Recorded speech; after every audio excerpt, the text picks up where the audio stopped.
31 দফা বাস্তবায়নের মধ্যে 25 নং দফায় শিক্ষার ব্যাপারে আলোচনা হয়েছে।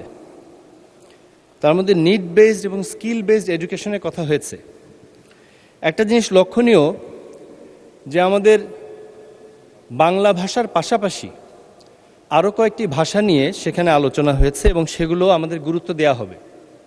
আমি আপনার মাধ্যমে এই মহান সংসদ এবং পুরো জাতিকে জানাতে চাই যে আমাদের দেশে ধর্ম যেই ধর্মেরই হোক, তার ধর্মের বিষয়ে সঠিক দিক নির্দেশনা পেতে গেলে তার ধর্মের যে মূল গ্রন্থগুলো সেগুলো সঠিকভাবে জানাটা প্রয়োজন। মাননীয় স্পিকার, আল্লাহ সুবহানাহু ওয়া তাআলা এই কোরআনকে নাজিল করেছেন এবং এটাকে সহজ করেছেন, বহুবার বলেছেন।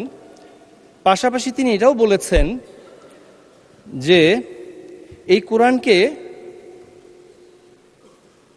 আপনার ভাষায় সহজ করেছি, মানে আরবি ভাষায় সহজ করেছি। অন্যান্য ভাষায় যে বোঝা যাবে না তা না। ইন্নামা ইয়াসসারনাহু বিলিসানিকা, আপনার ভাষায় সহজ করেছি, নিশ্চয়ই কে বলি। তো সে কারণে আমরা আপনার মাধ্যমে আমি বলতে চাই যে আরবি ভাষাটাকে কোরআন থেকে এবং কোরআন হাদিসের মাধ্যমে সঠিক ইসলামটাকে বোঝা দরকার। কারণ মাননীয় স্পিকার, আমাদের এই বাংলাদেশে এই কোরআন এবং হাদিসের ব্যাখ্যা সঠিকভাবে বোঝার না কারণে অনেক ভ্রান্তভাবে বুঝিয়ে দেখা গেছে যে আমাদের জান্নাতের যাওয়ার জন্য অনেক রকম টিকিট বিক্রি হয়েছে। মাননীয় স্পিকার, বিশেষ করে আমার এই উত্তরবঙ্গে, আমি 1 মিনিট 30 সেকেন্ড আমি একটু চাইবো মাননীয় স্পিকার,